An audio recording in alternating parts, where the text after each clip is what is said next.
नई नई नई ये बातें नई है जानकारी, आ गई अब हमारी सीनियर्स की बारी। नई नई नई ये बातें नई है जानकारी, आ गई अब हमारी सीनियर्स की बारी। इनके अनुभव से अपनी बदली दुनिया सारी, इनके अनुभव से अपनी बदली दुनिया सारी।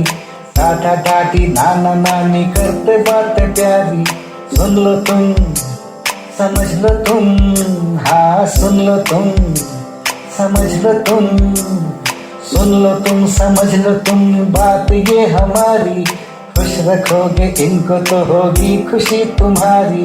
नई बातें हैं ये देखो नई जानकारी, आ गई अब हमारी सीनियर की बारी। किस्से कहानियां सेहत और विज्ञान की बातें, रेडियो कार्यक्रम अनुभव, सीनियर्स की बात सीनियर्स के साथ।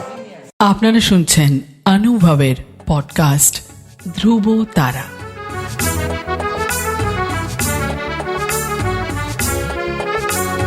তোমার আমার অনুভবের জীবনের ধ্রুব তারা, ধ্রুব তারা, ধ্রুব তারা, ধ্রুব তারা। তোমার আমার অনুভবের জীবনের ধ্রুব তারা, ধ্রুব তারা, ধ্রুব তারা, ধ্রুব তারা। আপনারা শুনছেন ভারত সরকারের সামাজিক ন্যায় ও অধিকার প্রদান মন্ত্রকের অন্তর্গত national institute for social defence এবং মিডিয়া ফর কমিউনিটি ফাউন্ডেশন নতুন দিল্লির যৌথ উদ্যোগে নির্মিত পডকাস্ট অনুভবের নির্মিতি ধ্রুব তারা। অনুভবের এই অভিনব ভাবনা ও বিন্যাসে ডক্টর আর শ্রীধর ও শ্রী আলোক ওয়ার্মা। অনুভবের অন্তর্গত ধ্রুব তারা আপনাদের জন্য নিবেদন করলেন Calcutta metropolitan institute of gerontology, সংক্ষেপে CMIG। আপনাদের আরও বলে রাখি, প্রবীণ নাগরিকদের যে কোনো সমস্যা, যেমন ডাক্তারের প্রয়োজন, হাসপাতাল, বৃদ্ধাশ্রম, প্রবীণদের নিয়ে কর্মরত সংস্থা, আইনি সহায়তা, আবেগজনিত যে কোনো সমস্যা হলে অথবা প্রবীণদের উপরে যে কোনো রকমের অপমান কিংবা অত্যাচার, নিগ্রহ অথবা গৃহহারা প্রবীণদের সব রকমের সহায়তার জন্য জাতীয় শুল্কমুক্ত নম্বর 145667। আরেকবার বলছি, ন্যাশনাল টোল ফ্রি নাম্বার 14567। এই নম্বরে যোগাযোগ করুন। রবীন্দ্রনাথের কবিতা নিয়ে আপনাদের জন্য আসছেন অনিরুদ্ধ কুণ্ডু। অনিরুদ্ধ কুণ্ডু রবীন্দ্রনাথ ঠাকুরের তোতা কাহিনী। এক যে ছিল পাখি, সে ছিল মূর্খ। সে গান গাহিত, শাস্ত্র পড়িত না, লাফাইত, উড়িতে জানিত না, না কায়দা কানুন কাকে বলে। রাজা বলিলেন, এমন পাখি তো কাজে লাগে না, অথচ বনের ফল খাইয়া রাজহাটে ফলের বাজারে লোকসান ঘটায়। মন্ত্রীকে ডাকিয়া বলিলেন, পাখিটাকে শিক্ষা দাও। রাজার ভাগিনার উপরে ভার পড়িল পাখিটাকে শিক্ষা দিবার।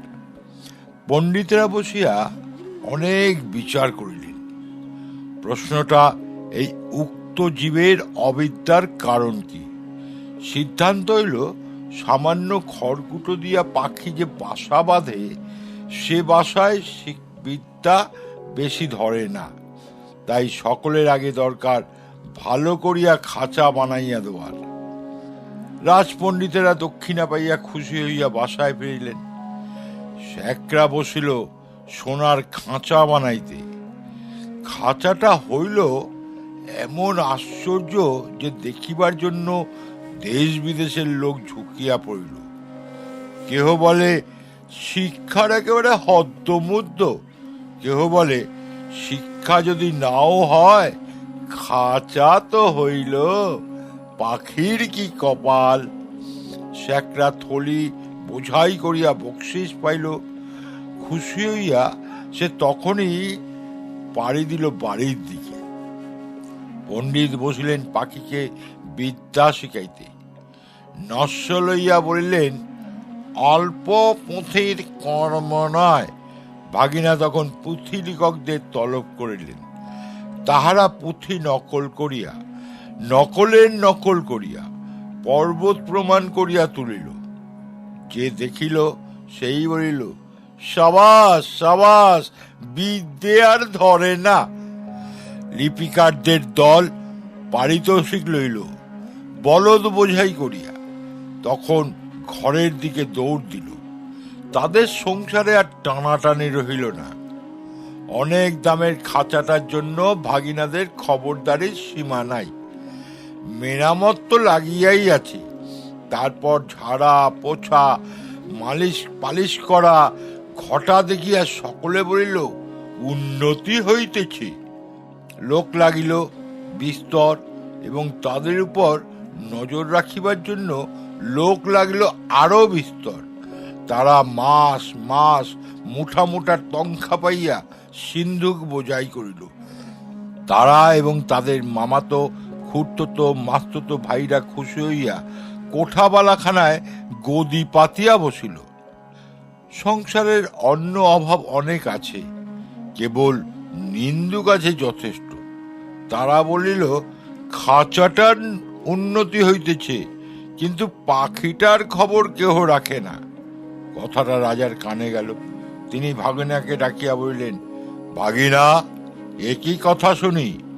ভাগিনা বলিল, মহারাজ, সত্য কথা যদি শুনিবেন তবে ডাকুন স্যাকরাদের, পণ্ডিতদের, লিপিকরদের ডাকুন, যারা মেরামত করে, মেরামত তদারক করিয়া বেড়ায়।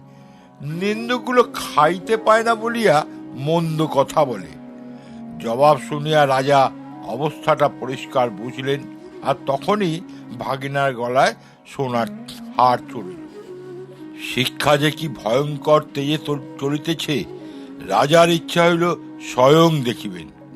একদিন তাই পাত্র মিত্র অমাত্য লইয়া শিক্ষাশালায় তিনি স্বয়ং আসিয়া উপস্থিত। দেউরির কাছে অমনি বাজিল ঘণ্টা। ঢাক ঢোল, কারা নাকারা, তুড়ি ভেড়ি দামামা, কাশি কাসর খোল, করতাল মৃদঙ্গ জগঝম্প। পণ্ডিতেরা গলা ছাড়িয়া টিকি নাড়িয়া মন্ত্র পাঠে লাগিলেন। মিস্ত্রি, মজুর, স্যাকরা, লিপিকর, তদারকি, তার মামাতো ভাই, পিস্তত খুঁড়তো মাস্ততো ভাইয়েরা জয়ধ্বনি। ভাগিনা বলিল, মহারাজ, কাণ্ডটা দেখিতেছেন?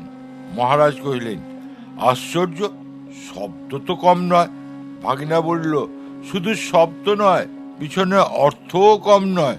রাজা খুশি হইয়া দেউরি পার হইয়া যেই হাঁটিতে উঠিবেন, এমন সময় নিন্দুক ছিল ঝোপের আড়ালে। সে বলিল, রাজা মশাই, পাখিটাকে দেখিয়াছেন? রাজার চমক লাগিল। ইচ্ছা, মনে তো ছিল না, পাখিটাকে তো দেখা হয় নাই। ফিরিয়া আসিয়া পণ্ডিতেরা, পাখিটাকে তোমরা কেমন শেখাও তার কায়দাটা দেখা চাই। দেখা হইল, দেখিয়া বড় খুশি। কায়দাটা পাখিটার চেয়ে বড় বেশি বড়। যে পাখিটা দেখাই যায় না, মনে হয় তাকে না দেখিলেও চলে। রাজা বলিলেন, আয়োজনের ত্রুটি নাই, খাঁচায় দানা নাই, পানি নাই, কেবল রাশি রাশি পুঁথি হইতে রাশি রাশি পাতা ছিঁড়িয়া কলমের ডগা দিয়া পাখির মুখে ঠাসা হইতেছে। গান তো বন্ধই, চিৎকার করিবার ফাঁকটুকু পর্যন্ত বোঝা। দেখিয়া শরীরে রোমাঞ্চ হয়। এবারে রাজা হাতি চড়িবার সময় কানমলা সর্দারকে বলিয়া দিলেন, নিন্দুকের যাতে আচ্ছা করিয়া কান মরিয়া দেওয়া হয়। পাখিটা দিনে দিনে ভদ্র দস্তুরের মতো আধমরা হইয়া আসিল। অভিভাবকেরা বুঝিল বেশ আশাব্যঞ্জক, তবুও স্বভাব দোষে সকালবেলার আলোর দিকে চায়, আর অন্যায় রকমের পাখা ঝটপট করে। এমনকি এক একদিন দেখা যায় যে তার রোগা ঠোঁট দিয়া খাঁচার শলা কাটিবার চেষ্টা করিতেছে। কোতোয়াল বলিল, একই বেয়াদবি, তখনই শিক্ষা মহলে হাপড় হাতুড়ি আগুন লইয়া কামার আসিয়া হাজির। কি তোমার পিটানি! লোহার শিকল তৈরি হইল, পাখির ডানাও কাটা গেল। রাজার সম্বন্ধীরা মুখ খাঁড়ি করিয়া মাথা নাড়িয়া এ রাজ্যে পাখিদের কেবল যে আক্কেল নাই তা নয়, কৃতজ্ঞতাও নাই। তখন পণ্ডিতেরা এক হাতে কলম এক হাতে সরকি লইয়া এমনই কাণ্ড করিল যাকে বলে শিক্ষা। কামারের পসার বাড়িয়া কামার গিন্নির গায়ে সোনাদানা চড়িল। কোতোয়ালির হুঁশিয়ারি দেখিয়া রাজা তাকে শিরোপা দিলেন। পাখিটা মরিল কোন কালে যে কেউ ঠাউর করিতে পারে নাই।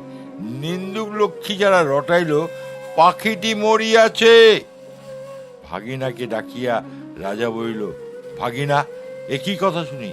ভাগিনা বলিল, মহারাজ, পাখিটির শিক্ষা সমাপ্ত হইয়াছে। রাজা শুধাইল, ও কি আর লাফায়? আরে রাম রাম। আর কি ওরে? না। আর কি গান গায়? না। দানা না পাইলে আর কি চেঁচায়? না। রাজা বলিলেন, একবার পাখিটাকে আনো তো দেখি। পাখি আসিল, সঙ্গে কোতোয়াল আসিল, পাইক আসিল, ঘোড়সোয়ার আসিল। রাজা পাখিটাকে টিপলেন, সে হাও করিল না, হুঁও করিল না। তার পেটের মধ্যে পুঁথির শুকনো পাতা খসখস গজগজ করিতে লাগিল। বাহিরে নববসন্তের দক্ষিণ হাওয়ায় কিশলয়গুলি দীর্ঘ নিঃশ্বাসে মুকুলিত আকাশ আকুল করিয়া দিল। এতক্ষণ আপনারা শুনছিলেন রবীন্দ্রনাথের কবিতা। নিবেদনে ছিলেন অনিরুদ্ধ কুণ্ডু। আপনাদের জানিয়ে রাখি, প্রবীণ নাগরিকদের যে কোনো সমস্যা, যেমন ডাক্তারের প্রয়োজন, হাসপাতাল, বৃদ্ধাশ্রম, প্রবীণদের নিয়ে কর্মরত সংস্থা, আইনি সহায়তা, আবেগজনিত যে কোনো সমস্যা হলে অথবা প্রবীণদের ওপর যে কোনো রকমের অপমান, অত্যাচার, নিগ্রহ অথবা গৃহহারা প্রবীণদের সব রকমের সহায়তার জন্য জাতীয় শুল্কমুক্ত নম্বর 145667। আরেকবার বলি, ন্যাশনাল টোল ফ্রি নাম্বার 14567। এই নম্বরে যোগাযোগ করুন। সমগ্র অনুষ্ঠানটি আপনাদের কাছে নিবেদন করলেন ধ্রুব তারা। আনুহবের অন্তর্গত ধ্রুব তারা একটি CMIG প্রয়াস।